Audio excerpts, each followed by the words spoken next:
me again.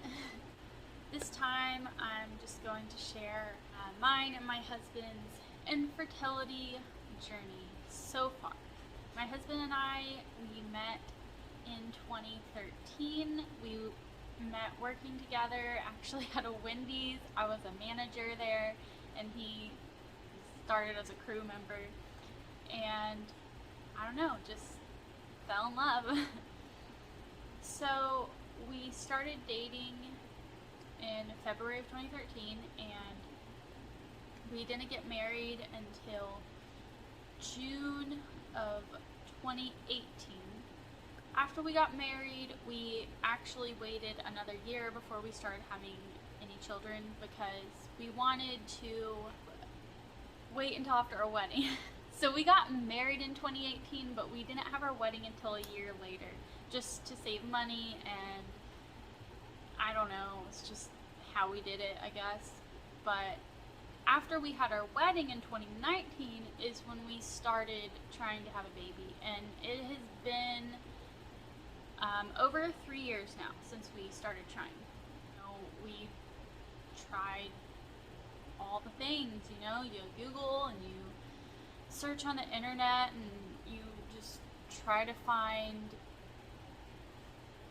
different ways, and I started charting my basal body temperature. I used OPKs and I got pre-seed lube, and we tried different, like do it every other day, do it every day, you know what I'm saying, like, you get what I'm saying. So eventually, I got to the point where I was starting to be like, what the crap, man. So after it had been about a year of trying, I went to a gynecologist, and she did some lab tests on me. She tested like hormones and certain days of my cycle to see if I was ovulating, and my egg quality or whatever you want to call it. And she said everything was normal, and she wanted to get my husband tested. So she sent an order for my husband to have a sperm analysis, and he did that.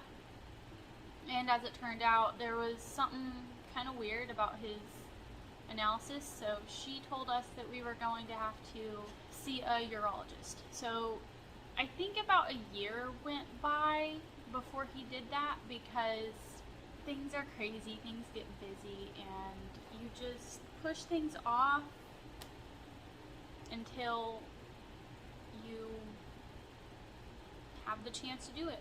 And plus it's going to be expensive, and So after another year, so at this point it had been about 2 years since we had been trying, he went and saw a urologist, and the urologist put him on some antibiotics because his analysis showed that he had a high level of white blood cells in his semen. So they thought if they put him on antibiotics, that would help. So they put him on about 3 weeks, a 3-week long thing of antibiotics. And then after the 3 weeks, he went back, gave him another sample, and the white blood cells were still there. In fact, there was more. And also, they did a hormone test on him to see his testosterone, and it was a little low. But this other urologist that he saw on his second time there told him that everything was normal and not to worry about it. And yeah, his testosterone was low, but since it wasn't affecting his sperm count or motility or anything like that, it wasn't a big deal. And I ended up going to a different gynecologist because I didn't really like the one I went to at first. I felt really dismissed because she just, after the sperm analysis thing, she was just like, whatever, just didn't help us anymore from there. Maybe she couldn't, and that's fine. But the other one I went to, I had an infertility consultation with her, and she actually recommended that I get a Hsg test done, and that's where they, if you aren't familiar with that, it's where they inject some dye into your uterus up into your fallopian tubes to make sure there's no blockages or anything in your fallopian tubes. And also she had told me that since we've been trying for 2 years and we haven't had any pregnancies, that it was her recommendation that we saw a fertility specialist because it was unlikely we'd be able to conceive on our own. And so like that was really hard, I'm not gonna lie. Just to hear that, I mean, I already knew obviously, but like to hear a doctor tell you that, it just was like, you know, it's just a hard pill to swallow, I guess.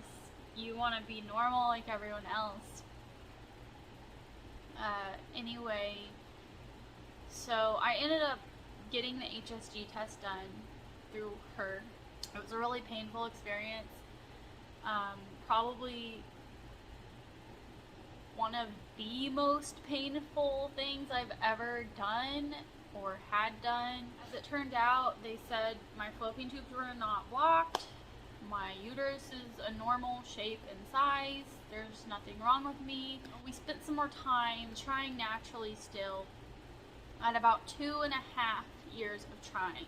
It was about October of 2021. We got pregnant. We got pregnant naturally, and I was so excited, as was my husband, but I had a miscarriage at 6 weeks, and I went to the emergency room, and like they confirmed it and everything.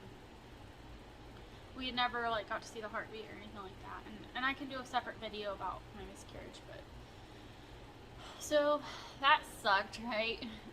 But at the same time, you know, you get the feeling, I mean, maybe not everybody, but I did kind of feel like, well, we finally got pregnant, you know, like it can happen. Can it happen again? I don't know.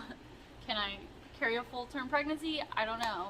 After that, we decided that we were going to go ahead and shoot for a fertility appointment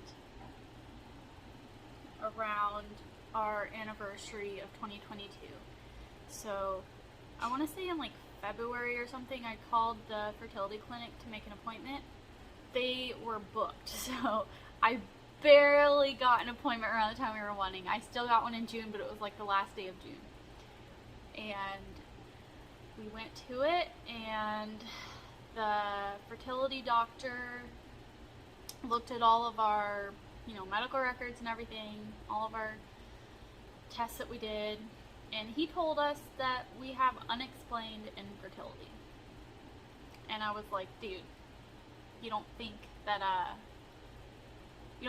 fact that my husband has like white blood cells could be like a male factor thing? And he was like, no. He's like, you know, it could cause you to take longer to get pregnant, but at this point, like, it wouldn't have caused you this much problems. He recommended that we do IUI, and we haven't done it yet. We're planning to start doing IUI in December.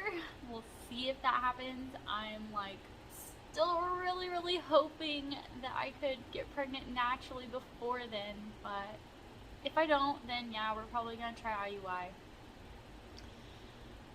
So that is a summary of our infertility, and it's hard, you know? If you're watching this, there's a good chance you have infertility, and dude, I'm with you. It is hard because all you want is to have your own child to hold and love and teach and watch grow up, and you see all your friends and peers having children, and you're like, why can't that be me? If you're in the same boat as we are, then I'm here for you, and I'm praying for you. That is our infertility story so far, and I intend to keep you updated on further developments. So, thank you so much for watching my story, and I hope you'll come back and watch more videos I make. Alright.